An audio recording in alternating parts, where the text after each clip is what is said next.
rebellion. Prior to Stonewall, gay rights were advanced by homophile organizations, which preached assimilation equals acceptance. They seemingly preferred a supplicant's role rather than reveling in everyone's individuality. But gay liberation changed that. The Gay Liberation Front coined out of the closets into the streets, and shortly after their formation, Gay Liberation Front sprouted up all over the world and kickstarted a mass movement. It's going to be impossible to describe these 50-plus year activists in a sentence, but I'm going to try. Martha Shelley first. She started with the Daughters of Bilitis. She was too radical for the group, so she went on to co-found the Gay Liberation Front. We have Flavia Rando, who was an early member of the Gay Liberation Front in New York, and she participated with other radical lesbians in the Lavender Menace Zap. When her and other people on the panel decided to zap the second Congress to Unite Women because they refused to have out lesbians on the panel. We have Ellen Broidy, who proposed the idea of the first Pride March as representative of the New York Homophile League, NYU Homophile League.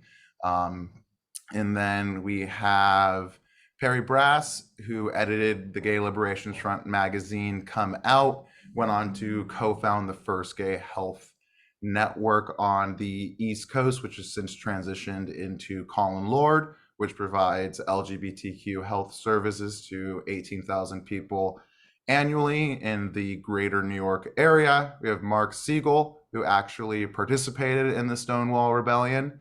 He was pivotal in the Gay Youth Caucus, and then 1976 founded the Philadelphia Gay News, which as of 2022 has 25,000 editions printed weekly.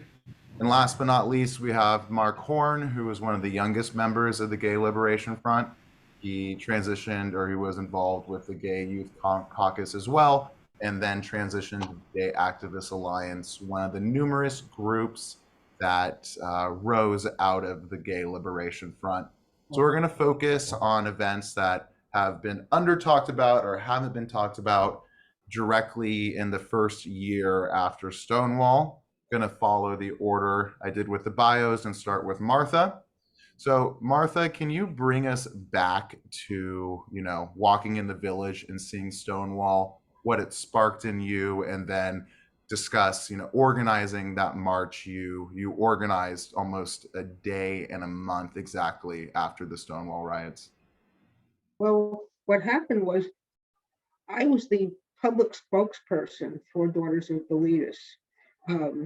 And one of my jobs, I was 25 at the time of Stonewall, and I had joined Daughters of Bilitis when I was 23, young, not knowing where I was going in life, and one of the few people willing to be out publicly because I, had a bunch of crappy little clerical jobs and wasn't worried about losing one of them. The other members of Daughters of Bilitis were all in the closet.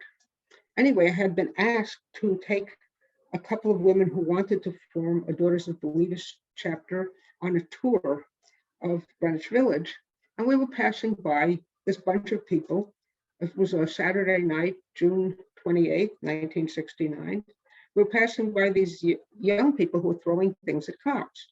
And I thought, oh, well, another anti-war riot, because I'd been in a number of them and wasn't about to take my tourist friends into that.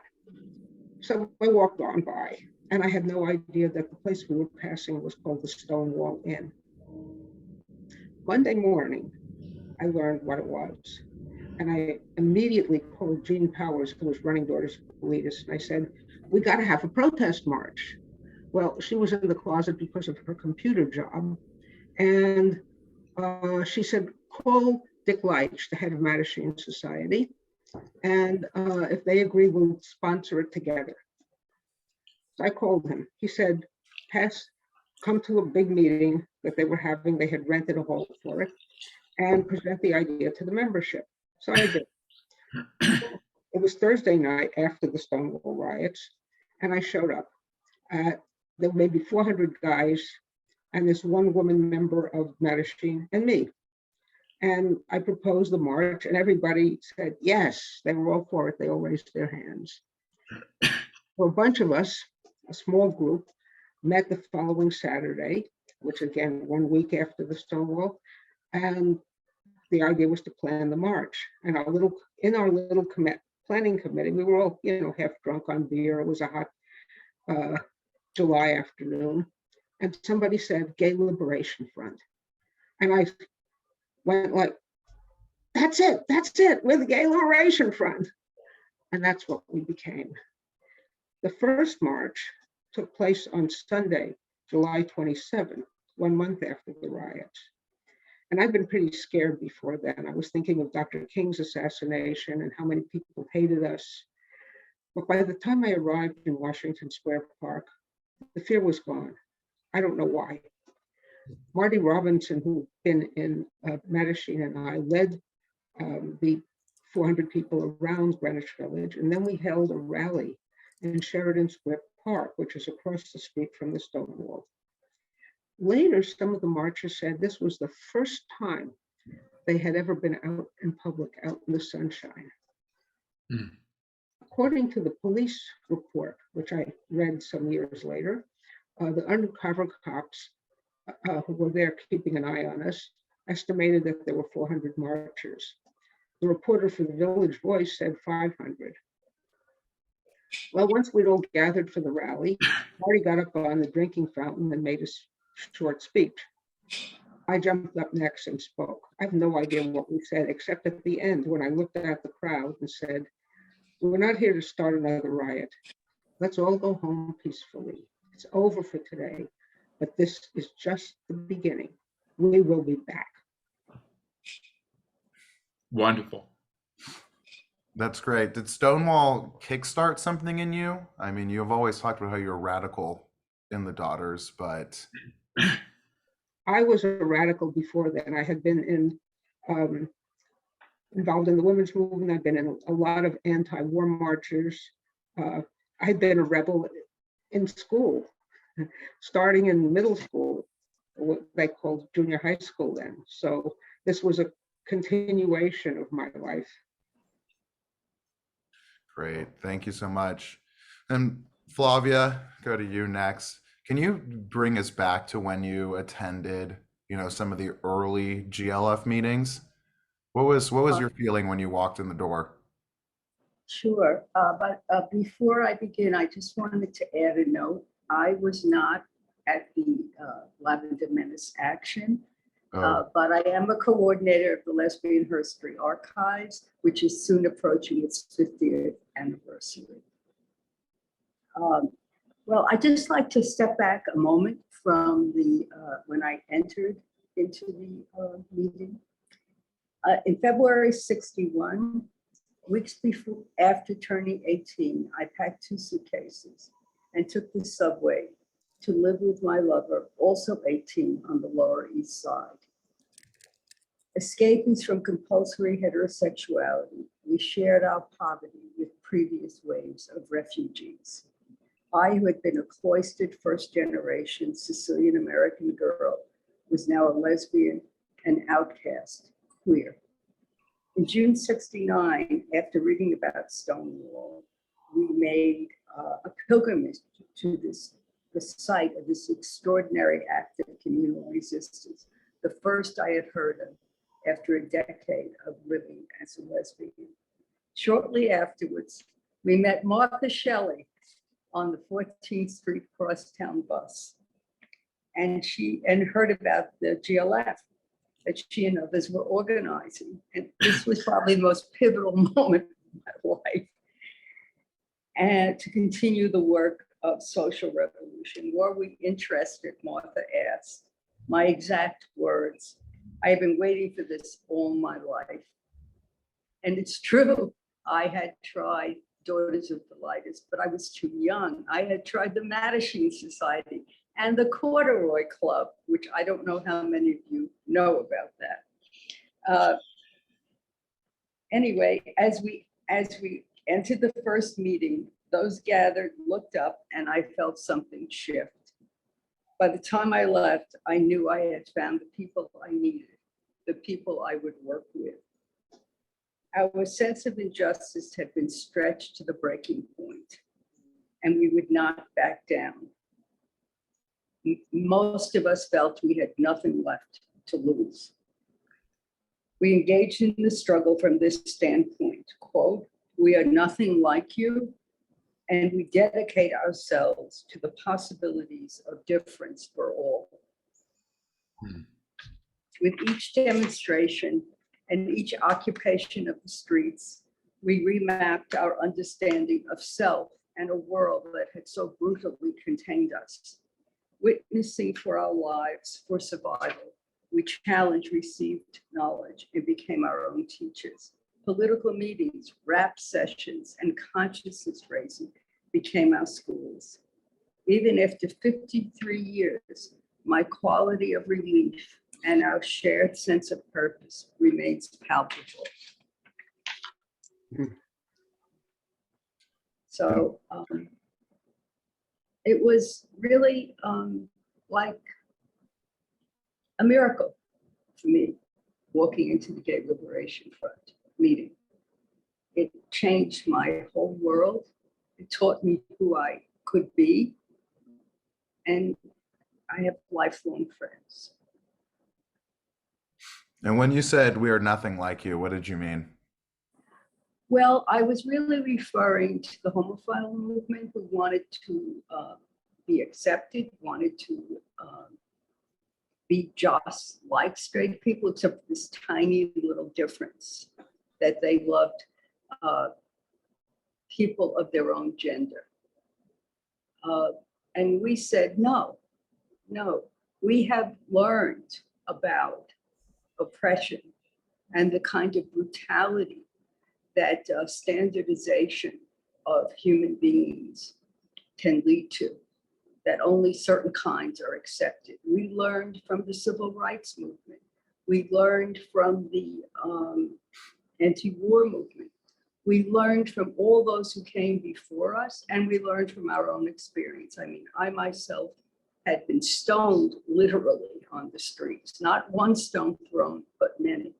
So we knew what could happen if we set up, one type of human being above other types of human beings, so to speak. And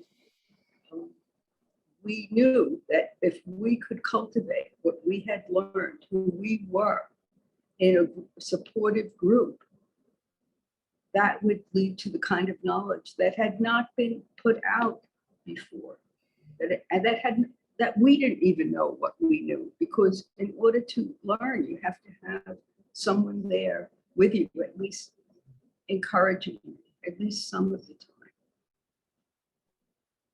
That's great. Thank you. Can you talk about, having stones thrown at you? Well, it wasn't fun. I mean, it was really terrifying. Being surrounded as a young woman by street gangs and just people on the street who didn't have anything better to do with themselves, and taunted and followed and stoned right practically in front of the building we lived in. It was terrifying. And finally, our apartment was destroyed and we had to leave. I always thought, unprotected young women who seemed to really care for each other, no, you're not going to survive here. That was the message. You are not going to survive here. Great. Thank you for sharing that story. Perry, do you mind talking about some of the actions, being on the street, fighting? Well, first I have to say this is so wonderful. I am so heartened and moved by everything I've heard. And I'm going to read this mostly because I'm not as good as Martha and Flavia at talking extemporaneously. I'm a writer, but during my 3 years in the Gay Liberation Front, I was involved in many actions. Actions was our term for any kind of confrontation with the dominant, homophobic, racist, and/or sexist power. It could be picketing the Village Voice because the Voice refused to run the word gay in a GLF ad, an action against a gay bar that refused to admit trans people, a protest against the Catholic Church or a homophobic college, or a total police confrontation which happened on a hot August night in 1970 in the West Village, when after marching in a picket line in Times Square against police harassment of gay men in bars there, GLF men and women were forced to hurry on foot downtown. There on 8th Street near Bleecker, swarms of cops with nightsticks were cracking skulls of several GLF brothers, some of whom were black. Big riot lights were set up, and a complete theater of confrontation happened. Several GLF brothers fought back to protect each other. One, Bob Bland, scissors kicked a cop in the head who was grabbing one of us. Then Bob disappeared into a moving crowd of gay men. Our blood on the street, our blood was on the street. Several of my GLF brothers smeared it on their faces and then marched down Christopher Street with it on them. A year later, late April 1971, I was in Washington, D.C. for the famous May Day demonstrations.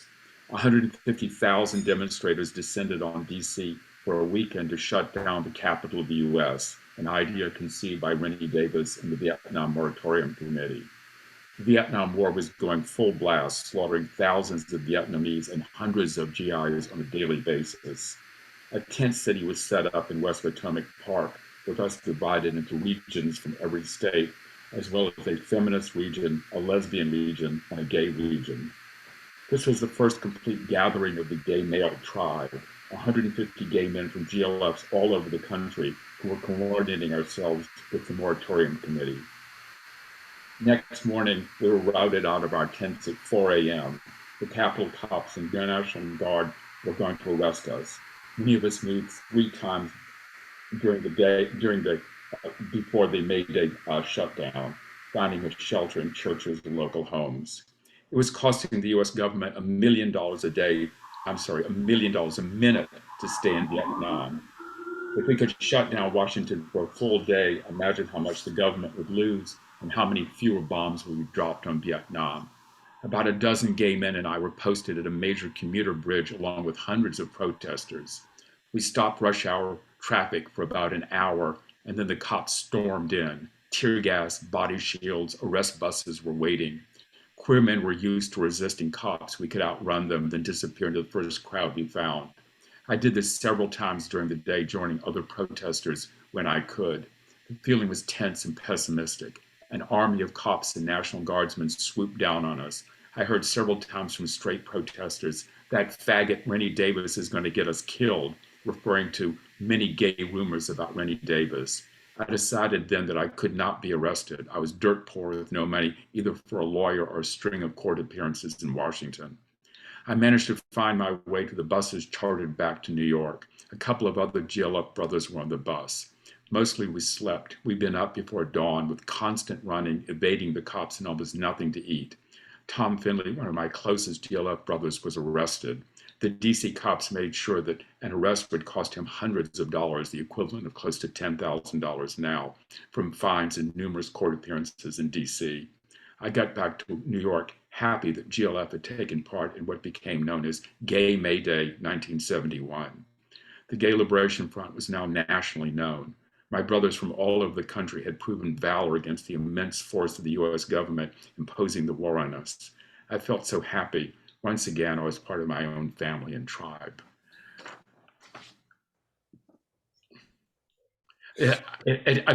I will say this. This brief description of those two major actions, which are now quite forgotten, barely describes the intensity of feeling we had for what we were doing and also for each other at that time. What gave you the audacity, Perry? Rage. I mean, it was very much like Flavia said. It was just basically this idea that we had been the level of homophobic oppression that all of us went through as kids and teenagers and then as young adults was so horrible, and it was so tamped down that when GLF happened, as Mark Segal said, that it was Stonewall was Summerall was the match, but GLF was the fire. Yes, that was it. Still, I mean, we were in this combustible situation, and the combustion spread so fast to so many of us who were our brothers and sisters because they had all experienced the same level of horrifying oppression. The worst thing for many of us was to realize what we'd been through, and also to have to go through the complacency of so much of the community, of the gay and lesbian community, who simply had this, as Martha said, like this attitude that, well, this is just a small part of our life. We won't make waves. We'll hope that we will be tolerated, and that's not what GLF wanted. We did not want to be tolerated. We did want pure equality. And we also wanted to be celebrated. We wanted our gayness and our queerness, whatever the word is. We wanted to celebrate this. This was a part of our most innate being. And authenticity was very important in GLF. It was a whole mindset, and we shared it. Thank you. Thank you for sharing that. Ellen, you were involved with NYU's Homophile League. What was that like, being NYU's a massive, respected college, but homosexuality was still psychopathological? What was their response to the group? Let me do a short presentation on something that sort of exemplifies NYU's response to the LGBT community.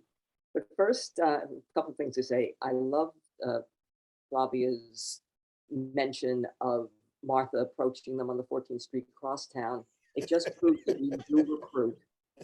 So let me tell you that we don't, we do. And also, I too will be doing mostly reading, because the choice is between reading and rambling. So trust me, you will prefer reading.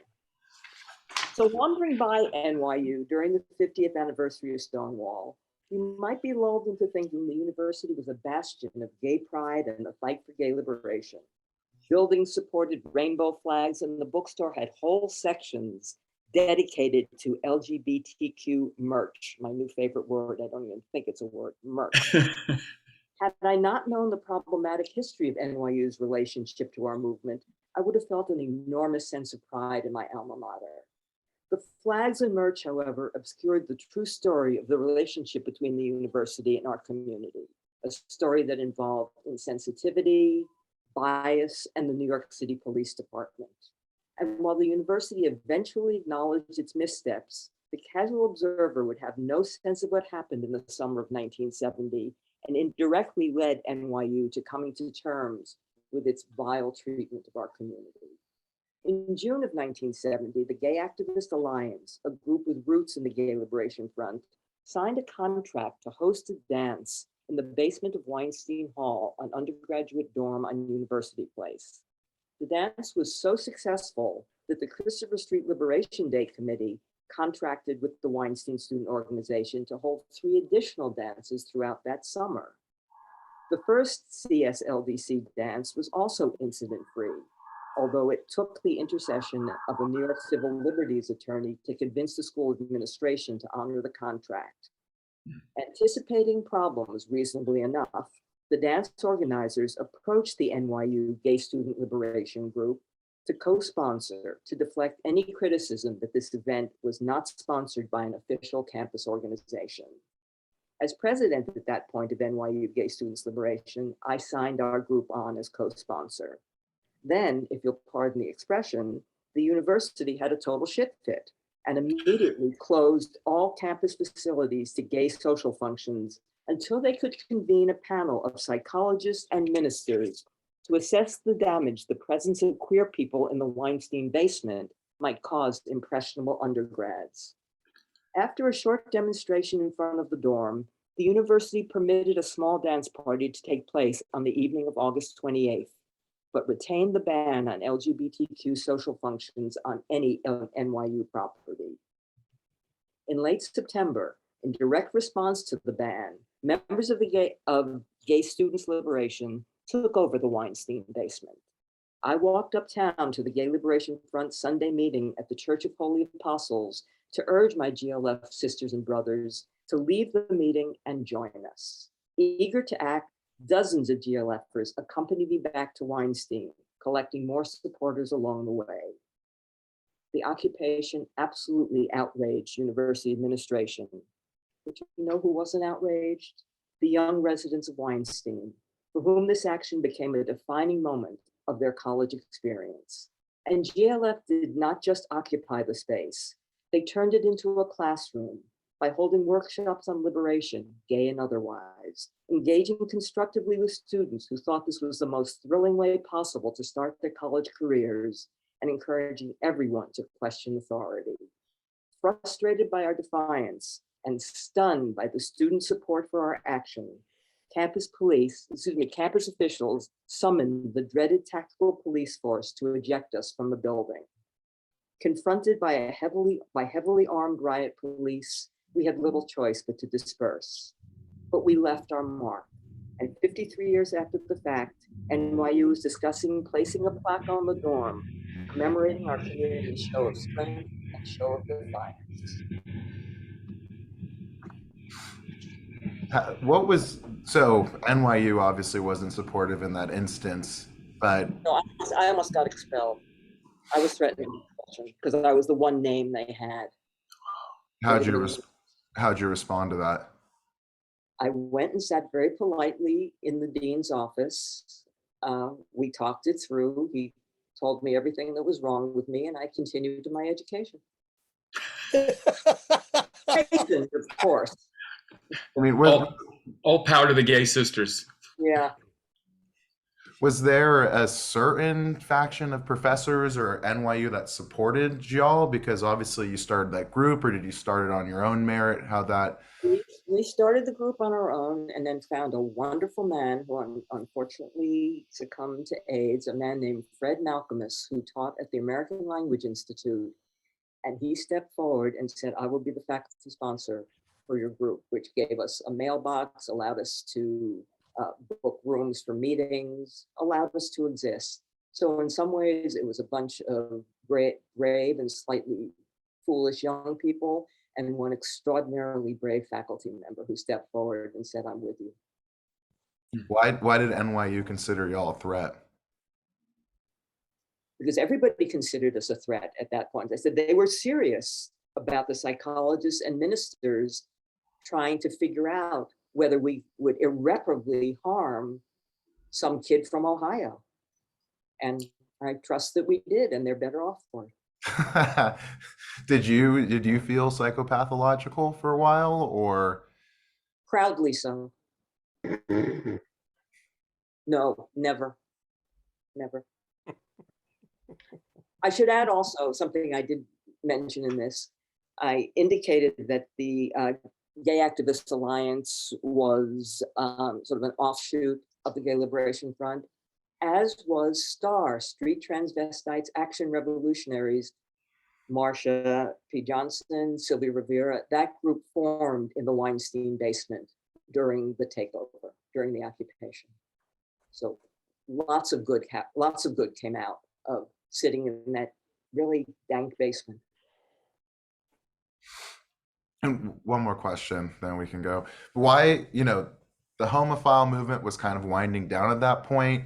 Why did y'all go with the name homophile? Because it was more widely known? You'll notice that I said Gay Students Liberation. The minute GLF came on the scene, we changed the name from the Student Homophile League to NYU Gay Students Liberation. Do you think that name change caused any changes in NYU's mindset? No.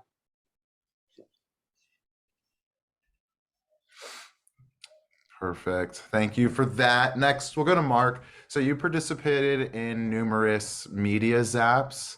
Can you put in 2022 terms what a zap is?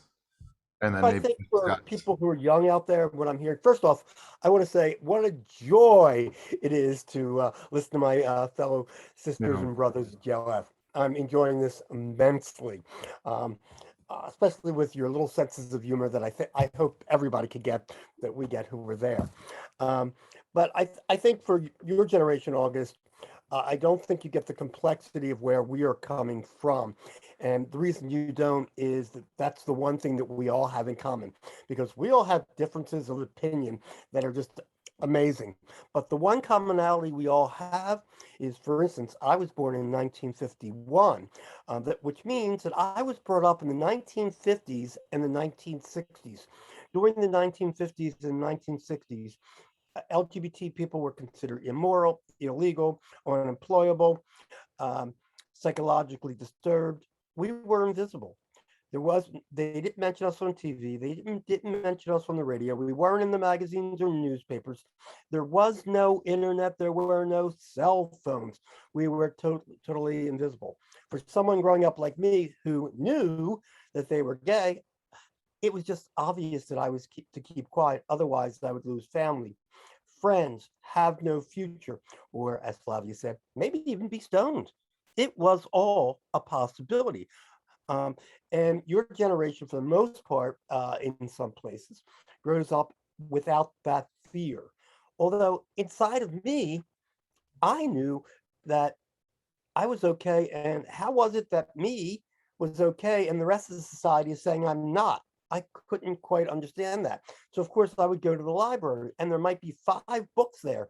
And if you found the book, you would find the word homosexual. I didn't like that word. I really hated that word. But it also told me again that I was psychologically disturbed. Again, I didn't think so. So on my 18th birthday, I escaped to where I thought there might be gay people, New York, May 10th, 1969. It was my day to be free. Moved to New York, no job waiting for me, no school waiting for me, homeless. I moved into the YMCA.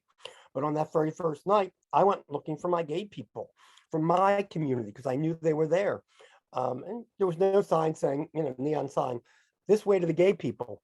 But once I found Christopher Street, it was nirvana.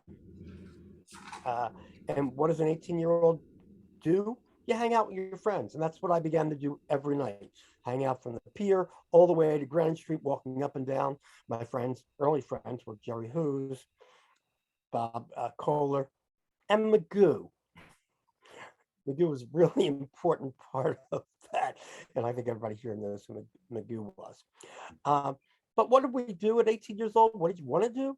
Just like today, want to dance your ass off. And so most nights, you'd find yourself inside Stonewall.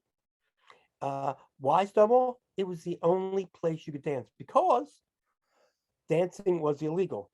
Congregating was illegal. Holding hands was illegal. Kissing was illegal. Serving a homosexual drink, you lost your license. That's why Stonewall was illegal. It allowed all of those things to happen. So the night, that famous night, I guess I should say, the lights blinked on and off. And the person next to me said, "Hey, what's going on?" I said, "What's going on?" Actually, and the person next to me was very calm. Said, "Oh, just another raid." Well, I'd only been in New York 6 weeks.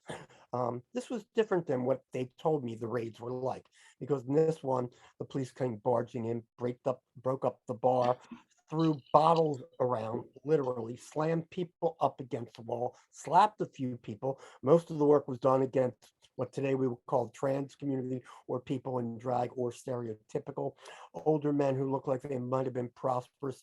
They asked them to take out their money and took it from them. And my reaction in my head, being frightened to death, was, "Oh my God, what's going on here? Maybe we should call the police." The police who were doing it. And for an instant, I realized how low in society they thought of us. Well, eventually we got outside.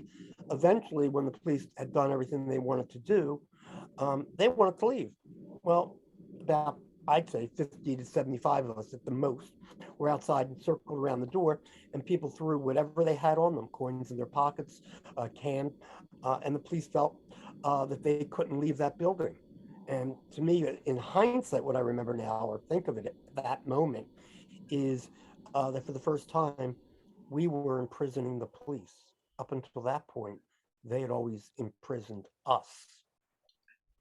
Anyway, I had met in the previous weeks a guy by the name of Marty Robinson. And the one thing I'm known for that night is Marty came up to me with a piece of chalk and said, "Right on the walls in the street tomorrow, Stonewall." And the next day at Stonewall, Marty and others spoke from the steps of the Stonewall. That was illegal. And eventually he and Martha got together and created that march from Washington Square to Stonewall. That was illegal. In fact, everything we did was illegal in those days. And you know what?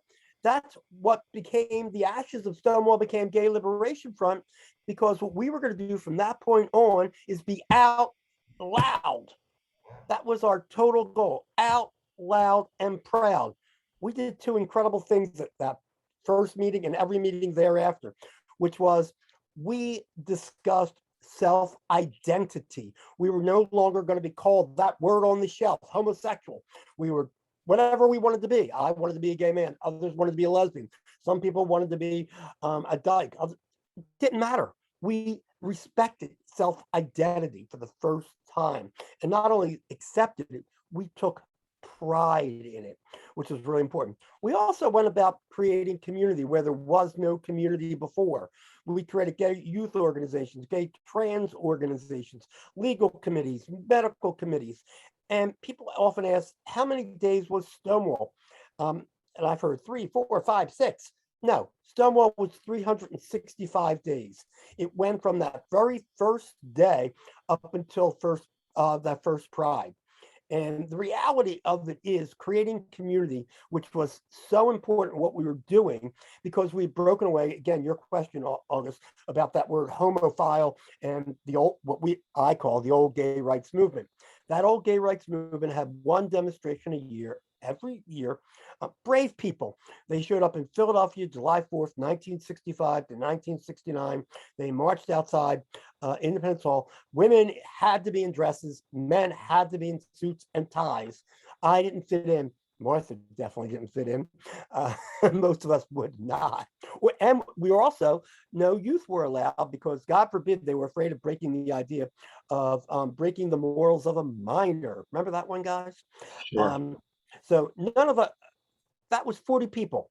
40 people were the average of that march. Now, when Ellen and others, Christopher Street Liberation Day Committee, organized that first march, well, according to what figure you want to use, after that first incredible year of what we did, which I call the first magical year, we had anywhere between 3,000 and 15,000 people on that first march. So what does that mean? Number one, the 3,000 figure comes from the FBI. The 15,000 figure comes from the New York Times. So pick either one you want to use. Also remember, we had Christopher Street West that year and another 10,000 people. So in 1 year, our organization, Gay Liberation Front, took the gay rights struggle from a mere 40 people to tens of thousands of people on the street in 1 year. And by the way, let me add one more thing. We were by far, in all the years since 1969, the most dysfunctional organization that has ever existed. And I'm so proud of that. Well, I just want to follow up on something you brought up. You mentioned my generation. What do you say to the people my age and who are younger who can't say the word gay in school, who live in towns of 10 people and don't know that exists, or they're forced to go to conversion therapy, or their parents beat them up? You know, you mentioned my generation, younger people. What do you say to those people? Well, I don't think, number one, your generation is lucky enough to have the internet, and anyone can just look up gay, homosexual, whatever, and have a breadth of information that was not available to any of us. We didn't have that. Yeah, as I think it was Ellen or Flavia said, I think it was Ellen, that anytime they wanted to talk about homosexuality, I'll use their word, a word I despise, they would bring in a bunch of psychologists and ministers.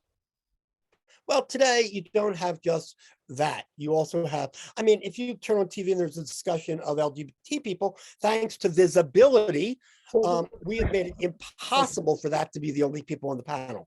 LGBT people must be on the panel. Yeah, I mean, what I learned from GLF was visibility was important, which is what caused me to do the disruptions of all the TV shows. Instead of reaching 5,000 people or 10,000 people with a demonstration or disruption, I wanted to reach millions of people because, and even if they disliked me, I didn't give a fuck. So I disrupted TV. I even disrupted Walter Cronkite, the most trusted man in America. I attacked Uncle Walter, as people would say. And I was disliked for that. But guess what? They had to talk about it.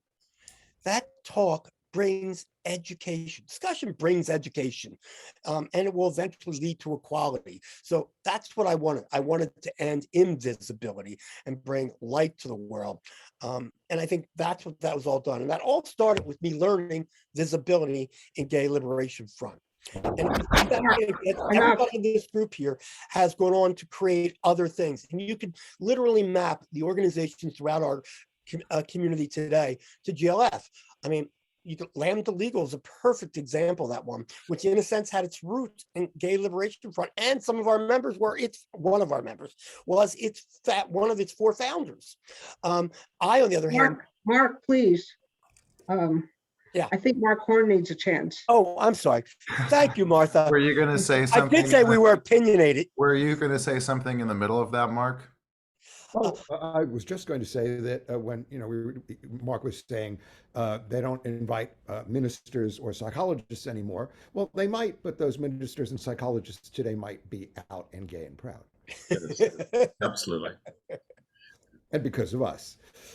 Well, I just want to say that also to answer this question that August said, what we would tell them is you're not alone. And that was something that was very, very important to us, that simply you're not alone.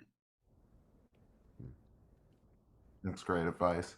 I would also like to say go ahead. something in terms of the next generation. A certain political party in this country is doing its best to bring us back to the 1950s or perhaps the 1850s. Yeah. So, nothing is guaranteed. In every generation, you have to keep fighting for your rights. You have to keep defending them. Well, Mark, this wasn't the planned question, but since it's your turn. So y'all, you did zaps, you were throwing stones and, protesting in the streets. What do you think the most effective way to protest is now? Mark Horn, that is. Oh, goodness. The most effective way to protest? Good grief. Well, so I would actually look to the history of the civil rights movement, which is, and in fact, also the anti-war movement, which came out of the civil rights movement as well, which had kind of 2 wings. You had, and GLF learned this lesson as well. You had Martin Luther King and his world, and they had a march on Washington, and they were, you could say, they were the homophile movement because they dressed in suits and they were, we're just like you. We want our rights just like everybody else. And then you had the Black Panthers who were much more militant and much more in people's faces. And I think, and in fact, this is one of the things that give, these 2 groups, while they look like they are in conflict, they give strength to each other. Because the militants supposedly on the outside make the people who look like they want to be assimilationists, oh, well, then the powers that be are more willing to talk to them because they're the good ones, right? But the reality is all of the strength and the change comes out of the side of the militants. So I really think these 2 sides need each other. So within the gay movement today, you have groups like, the National Gay and Lesbian Task Force, which is, about as establishment as you can get. And then you have, people who are on the streets shouting. And you've got, sort of the alternative march now in New York City, which, because the Pride March is entirely too corporate, you have a group of people. And, I'd say ACT UP was in that tradition. Queer Nation was in that tradition. And today's group Rise and Resist, which grew out of the gay community. is in that tradition. And I think you need both sides. I met members of the Gay Liberation Front and Gay Youth at an anti-war demonstration because I was an anti-war activist and a young civil rights activist. I had been participated in sort of an occupation of NYU, but not as for GLF and Stonewall, but with the anti-war movement shortly after the killings at Kent State. Students all over the city descended on NYU and took over the entire campus, shutting down basically every university in New York City and around the country. And it is that kind of direct action which stops everything. And, as Mark was saying, it forces people to have the conversation. It forces things to be discussed in the news. And Mark's genius was that he actually went right to the news because they often would interpret things in ways that were not necessarily what we wanted to say. As I said, and I met Mark and GLF at an anti-war demonstration, and to me it was important. I got involved right away and was thrilled because I was looking for people who were my age. I was 18 at the time. And I went to my first gay youth meeting shortly after that. And it was everything that I was looking for in the movement because it was multiracial, it was multi-ethnic.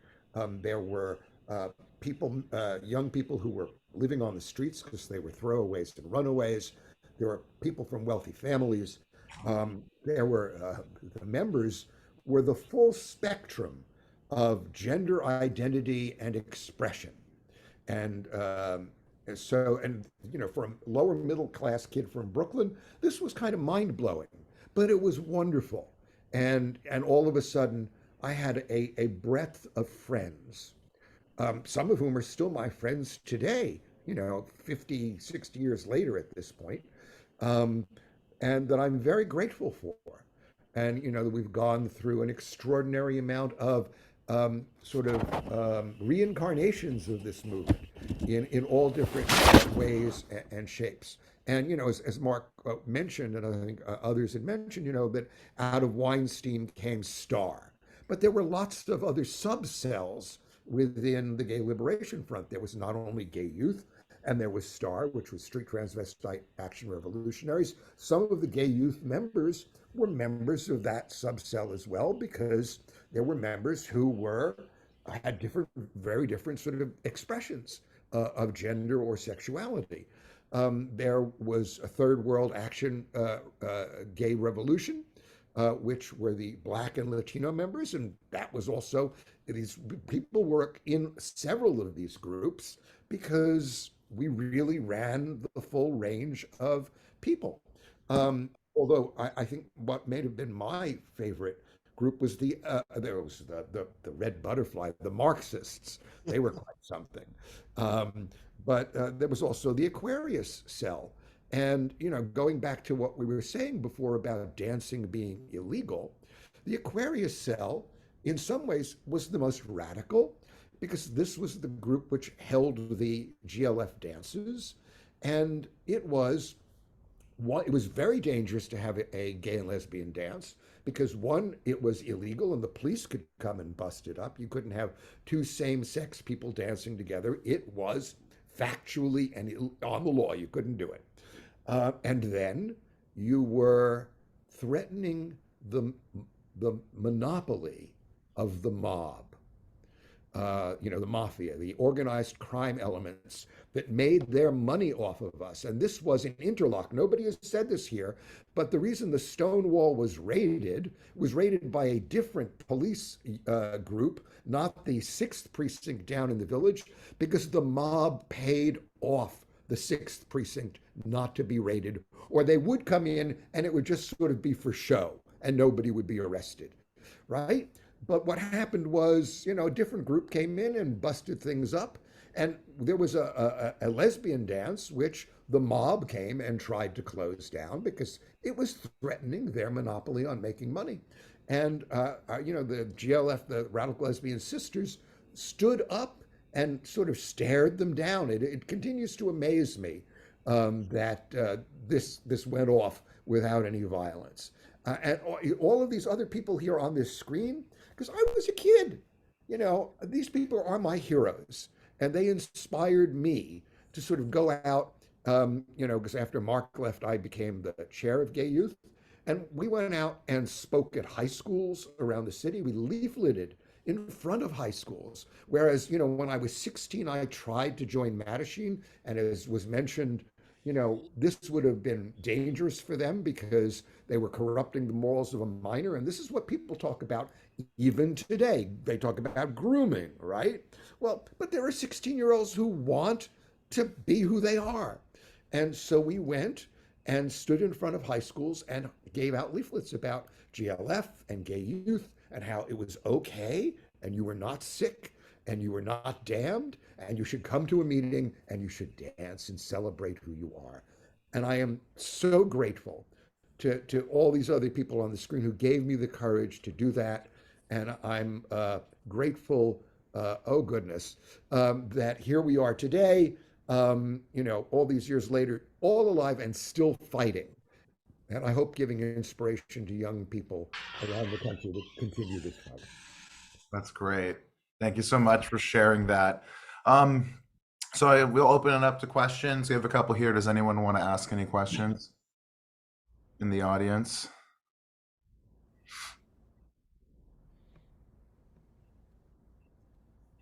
Okay, we can scroll up.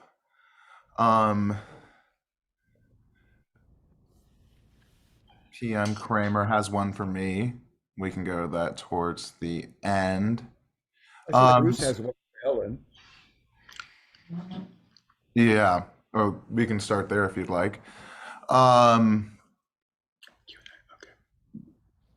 don't understand that one. So what might the panelists share about the aspect of making the mass movement a mass movement?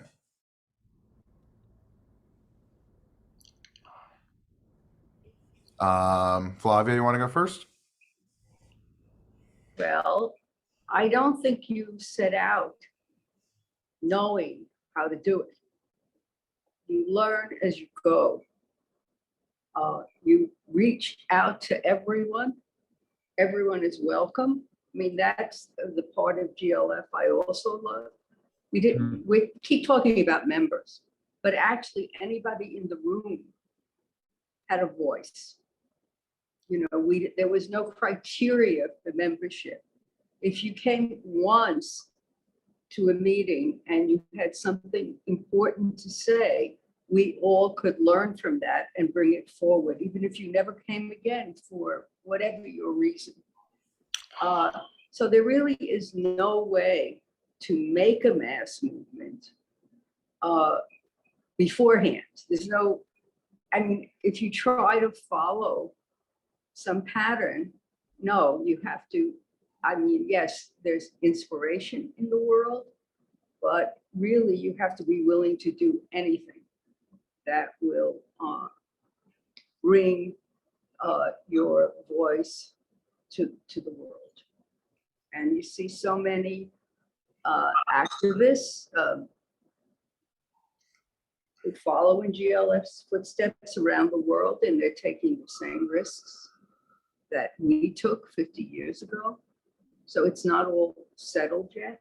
Maybe that's the reason that. Also, Yeah, I think that's you, Ellen. I think that GLF became a mass movement because people were so ready. They were so ready. Ellen? I think one thing that GLF did that really made it stand out from the homophile movement, or however we wish to characterize it, is we believed in intersectionality before that was an academic concept. We believed in coalition building. We knew that we could not do this on our own. We had no desire to do it on our own. It was like we didn't want a piece of the pie. We literally wanted to destroy the bakery and start all over again. Yes. And that I think really made us stand out. It was more mobilization than mass movement, if you can sort of differentiate between those two concepts. Martha, really quick though, Ellen, when did this kick in? I mean, was it when you were marching for the first Pride March? When did you realize that this movement had been created? At the first GLF meeting I ever attended, which was probably in August of '69, because the conversation was never just about us. It was about the need for revolution. Sure. Unfortunately, it made me cry because that's not what was achieved. As Martha said, we're looking back at returning to the 1850s, but that's what we were about. We were about revolution, not reform. And it came well before the first march, actually the second march, the 1970 march, which was animated by the spirit of what had gone on the year before. We thought globally. Well, that was another GLF thing that and it always amazed me, was we really did think globally. We thought about we used this term, the planet, like the way, what were we doing for the planet? And I remember in GLF when I first heard that, I was just floored. I didn't expect that we would go from gay to the planet. So we really did think in those terms. Also, we reached out. We reached out to the Panthers.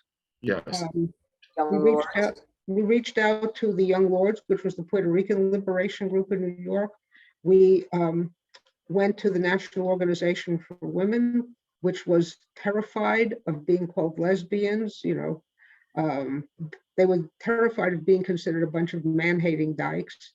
Right. And we changed their policy. We went to one of their conferences and took it over. And then, and also there were people around the country who were hearing about what we were doing, and they formed GLF chapters all over the country. This is the case. We had also been very much influenced by the anti-war movement. We were aware of what was going on in Vietnam. We were aware of the civil rights movement. We'd grown up with that. And we couldn't not think about the connectivity of all of the struggles that were going on around the world, in this country and around the world. Absolutely. Totally. So in Gay Youth, I remember the day that we got a letter from a group in Lexington, Kentucky, that they were, it was only 5 kids, but they'd started their own gay youth group there. And they wrote us in New York to ask what we did and for advice. We read this in the meeting, and I have to tell you, it was electric because, we felt like, what we're doing in this city is inspiring people and other young people, around the country. How did they know about us? So there was a story in Life magazine, right? Pre-internet, remember, so Life magazine was a big thing. It was in households all over the country. And there was a sort of a year in review, 1971. And one of the things in that year in review story was a sort of an overview of the gay and lesbian liberation movement. Actually, there's a photograph of me in that thing. And my mother said to me when I came out, just don't get your face in the papers. So I made certain that I sat on the side where the photographer was so that I'd get my face in that story. But, it's how we got our word out.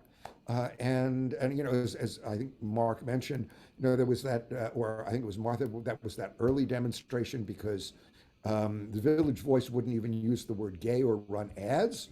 And we put ads in the back of the Village Voice every week, saying that, gay youth met at this and such a time. And we put the phone number of whoever was president. At one point, it was Mark. At another point, it was me. My mother used to answer the phone and someone, some scared kid in the middle of the country would say, "Is this Gay Youth?" And she'd say, "Hold on, I'll get him." Right? So but this is what we did, and it slowly, but the time was right, and as Mark said, it was a match that lit, sort of the kindling that was waiting to burn. When you were answering those phone calls, is there anything that you know now that you wish you would have known then when you were speaking to these children at risk? Oh, well, I always, because I was also aware, we had many members in gay youth who were living on the streets. And one of the things that I really worked to do was to find places for these kids. We occasionally, my mother would take somebody in for a week or two until they, could find something. My mother was a saint, but, I counseled them to really, if they felt that they were in danger, to do everything they could to to be secretive until they could get someplace or have someone that they could speak to where they could feel free to reveal themselves, because there were so many kids who came to New York hoping that this would be their free place, and had very bad experiences on the street, because there was not, at that point, there wasn't something like the Hedrick Martin Institute. There weren't any sort of social service organizations that were helping gay, lesbian, and gender nonconforming young people, to find them a place to live. And we had only so much in the way of resources. The Gay Youth Treasury was $300, which we loaned once to Star, so they could have a dance, to fund their house, because they got a house to get gender nonconforming people off the streets, because they were the ones who were most in danger. They actually, in fact, provided some organized housing for a little while for that group of people. Great.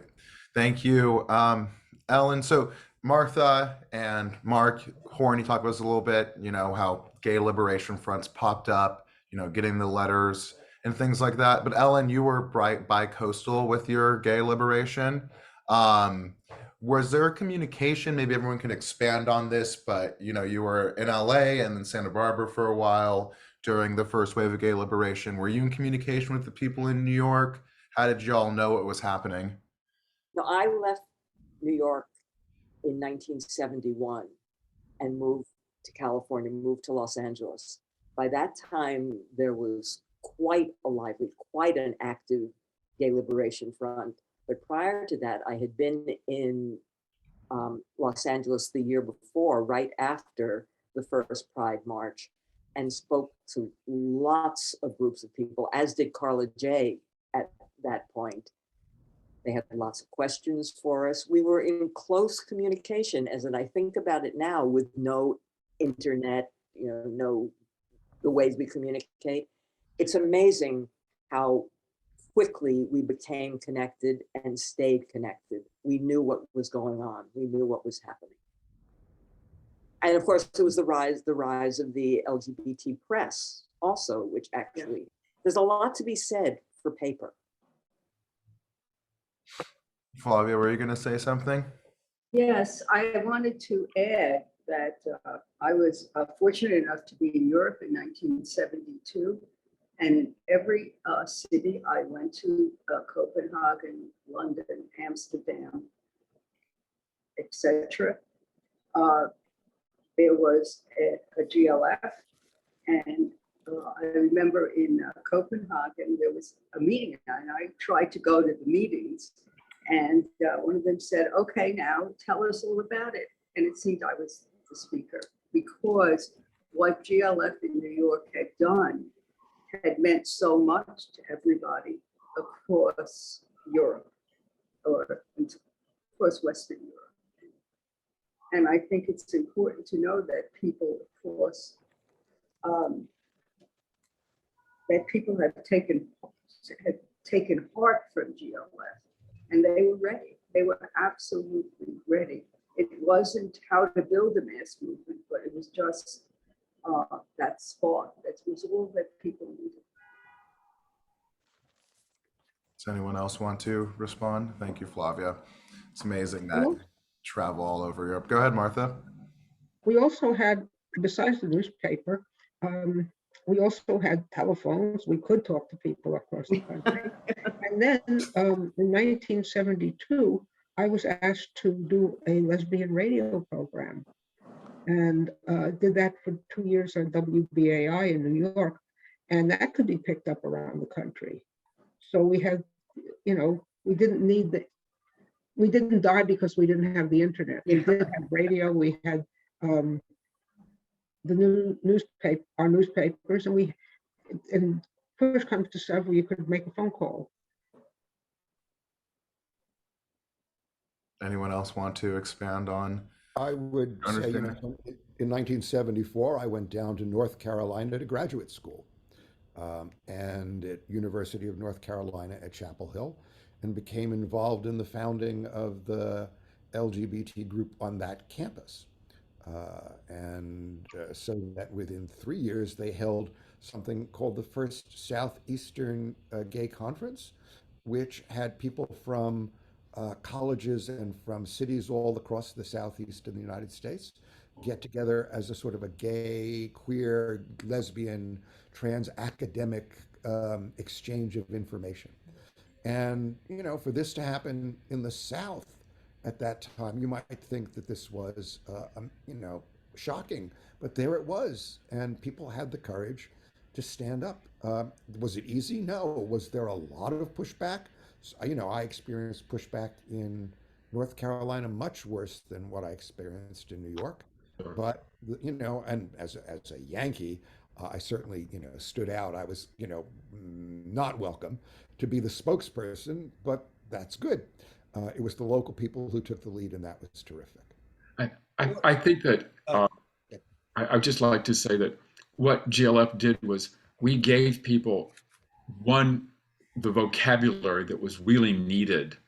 You had to have the words to put these ideas into movement, and also people were often just waiting for permission, and they had this permission from us. We were, as real people, we were there giving them the permission. And I also remember going down to Atlanta during that period. And Atlanta actually had a GLF by about 1972. They had a great alternative newspaper called the Great Speckled Bird that was kind of the hip newspaper that was, had a very gay slant to it. The cops were razorish. The cops were just horrifying in Atlanta, as they were in a lot of other southern cities. So that being gay and dealing with the cops down there was a horrible situation, but at least it meant you weren't alone. And that was our message. Can I add a couple things? Number one, I think it was Martha who said we used the phone a lot, and I think we all remember phone because in those days, and I'm not kidding you, they charged for long distance calls, and I couldn't afford the long distance calls. But even though we were doing that, we still happened to. I remember going to DC to start their gay youth branch, and Tony Rossamano, who was part of our New York gay group, was going to school in Detroit, and he started Detroit Gay Youth. It was all about visibility. So in 1973, when I would do those zaps, that would get me, those TV zaps, that would get me on other talk shows. And again, we were able to talk to people and reach people, but we also reached our own gay community. And so in 1973, I got a call inviting me to speak at, first time I ever spoke at a university was the University of Iowa, Southern Iowa, I think it was called. And so I went, they were paying the tab, the radical me, and they weren't ready for anything like me. And what the one thing that I know about that now, which I really absolutely love, is number one, it was the first time that any gay person spoke in Iowa, which I didn't know at the time, which I read just a few years ago because they were celebrating that. And a guy by the name of Kenneth Bunch was in the audience as a student there. And Kenneth Bunch went on to be one of the founders of the Sisters of Perpetual Indulgence in San Francisco. So just love that one. It's my favorite thing of reaching out and how we reaching out, each of us and every one of us can say which groups or which cities, we had some help in creating a continual LGBT movement. So there's a couple questions. PM Kramer's most recent one was one I was going to ask, but I think to mix it up, we'll go to the one before that. So I wonder if they had any experiences of government infiltration or saboteurs. Perry, do you want to go? Perry, do you want to go first? Well, actually, I will say that that specter was always with us, and many of us felt that we had our phones tapped. And in fact, we used to joke about this. That I remember saying to GLF people, "Well, we better say something worthwhile because the phone's being tapped." And at one time, since the GLF newspaper come out, the last 3 issues were published from my apartment. I got a call from a man who identified himself as from the New York City Police Department. And he asked me, he said, "Do you know anything about the newspaper Come Out?" And I said, "No." And he said, "Do you know where it's published?" And I said, "No." He said, "Do you know where it's printed?" And I said, "No." And then he said to me, "I guess I'm not going to get anywhere with you, right?" And I said, "Yes, you're right." Well, I had an experience with what you might call an agent provocateur. In addition to work on Come Out, I also worked on Rat newspaper when it was taken over by women. Yes. And so different groups of women, I was, I guess, the gay person. There were people representing different, very radical factions within the women's movement. And there were a couple of women from the Weather Underground. Well, I made it a point not to get close to them because I thought if I knew anything about them, I didn't want any information, to have any information that anybody could worm out of me. Also, I wasn't into blowing up things at that point. Still am not really. But one day, this guy invited me to his apartment to talk about radical action, and he showed me this rifle that he had, and he wanted to do something about putting poison in people's cigarettes, like so that when they smoked, they would die, like cyanide or something like that. The first thing that came into my mind was, agent, I'm out of here. And I was out of here. Also, I found out that one of my neighbors came to me and said that the FBI had been there asking questions about me, and she was a Ukrainian refugee, and said I didn't tell them nothing. And I believed her because she knew better than to tell the secret police where she came from, and she wasn't going to. And she also didn't know anything much about me except that I commiserated with her upon the death of her cat. But yeah, the cops were, clearly looking after us, looking at us, keeping an eye on us. And of course, there was that one agent, and there were other agents too who got involved with women on the Rat newspaper group, who ended up doing prison time. So you can actually Google Freedom of Information Act, Gay Liberation Front, or Gay Activist Alliance, or Gay Activism. There is a PDF report which is downloadable, which shows you all of the evidence of all of the meetings they went to. All of the reports were written up by infiltrators, and with lots of things that are redacted and blacked out, so that there are names of people who were there who were informers, who we do not know because their names are redacted. But all of this is now publicly available. And I remember I downloaded it a few years ago and I was shocked. But I also saw names of people I hadn't seen in years who were at the meeting saying things. And I thought, I remember that happening. It was both entertaining and shocking. Okay, so where do I download this thing? Just Google Freedom of Information. Actually, I will send it to you because I downloaded it. So I'll send it to you by email later. Thank you. Yeah, We send that around, I please. will send it around. We used to occasionally go to night court. when people we knew had gotten in trouble and were arrested. Sure. And more than once, you could recognize somebody standing in the back who was quote unquote with us, but not with us. It was an informer. It was a police agent. They were on, their side of the room. So they were around. I remember coming home from school one day, and our Ukrainian landlady, who lived on the first floor apartment, spent all her time looking out the window saying, the cops were here again, the FBI was here again. You'd go upstairs and the apartment had been broken into. So it came with the territory. Did y'all ever? What? Sorry, go ahead, Ellen. No, go on. I was gonna say, did y'all ever, were you ever scared? Did you stop being scared? Was there a point where you're like, this is just how it's gonna be? We were young and immoral, immortal at that point. We just thought we could do anything, and we thought we had to do anything. And it literally was our passion in life. And I think for most of us, it still is. It burns clear. For me, I learned that from my grandmother, Fanny Weinstein. Her family had come to this country because they ran away from the pogroms in Russia. And she was a suffragette in the 20s. And when I was 13, took me to my first civil rights demonstration. So for me, this was just natural. I think it's in my DNA. I think it seems like it's in every one of our DNA. But let me just add here. Yes, there were moments. You admitted to being scared that night at Stone. Yeah.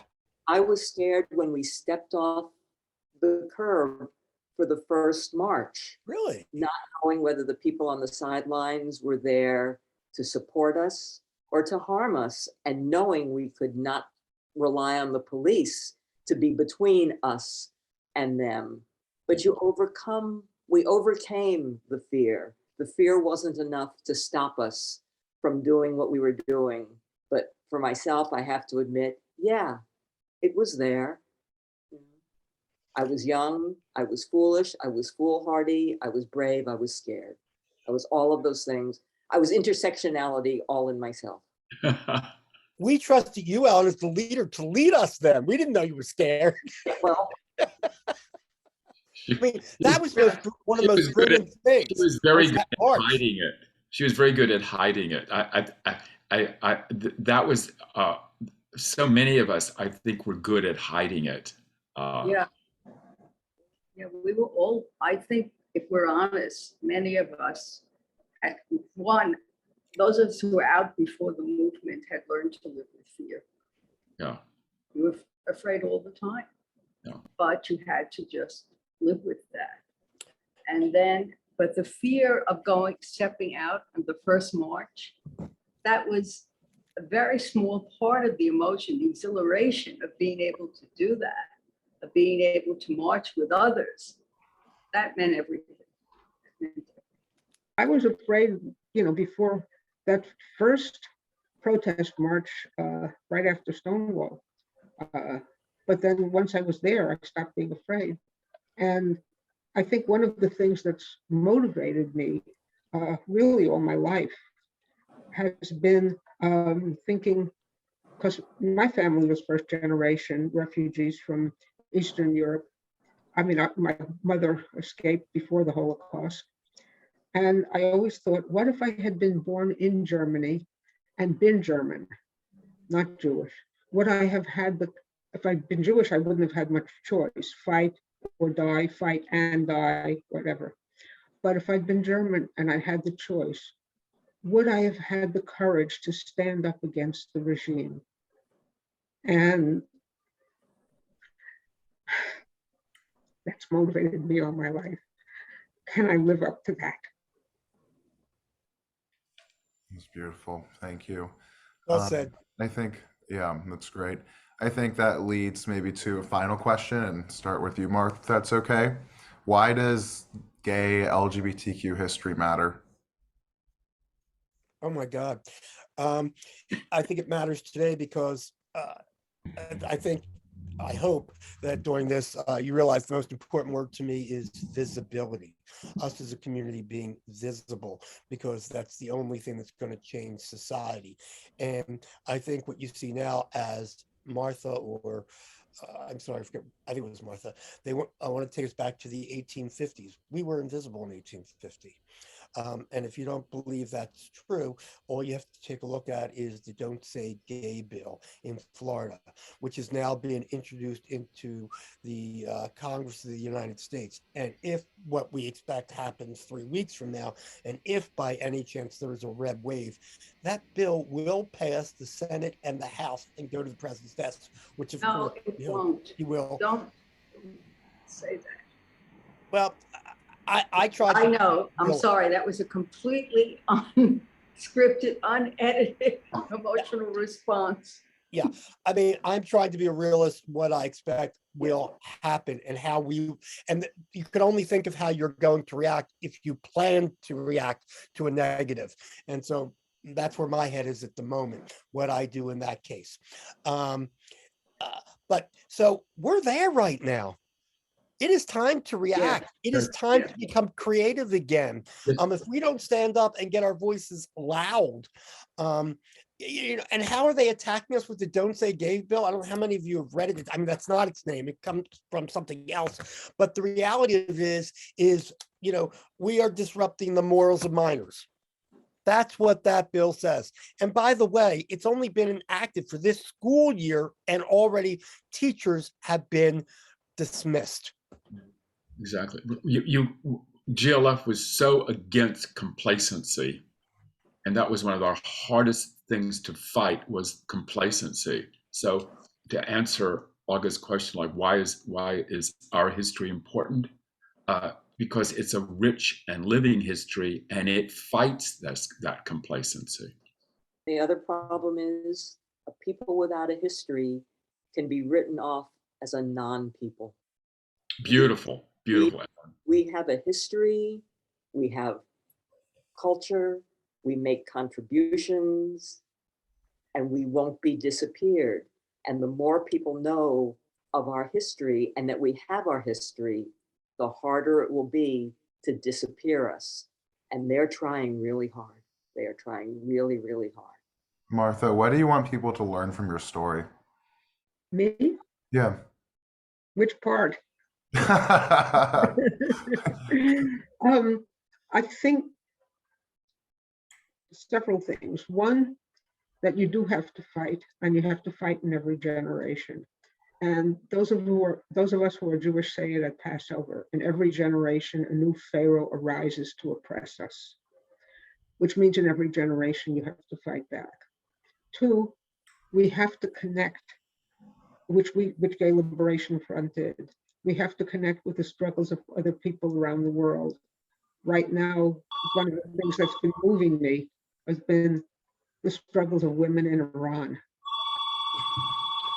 And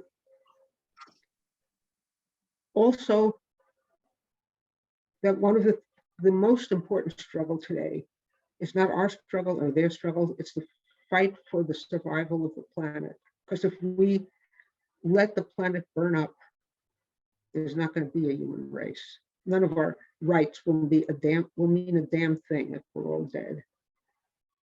So those three things. And Mark Horn, what do you want 16-year-olds to learn from your story? That you can have a good life, a happy life, a long life. Hello. That with friends that will be with you all your life, who are your lesbian and gay brothers and sisters. Flavia, do you want to answer any of the three questions I just threw out?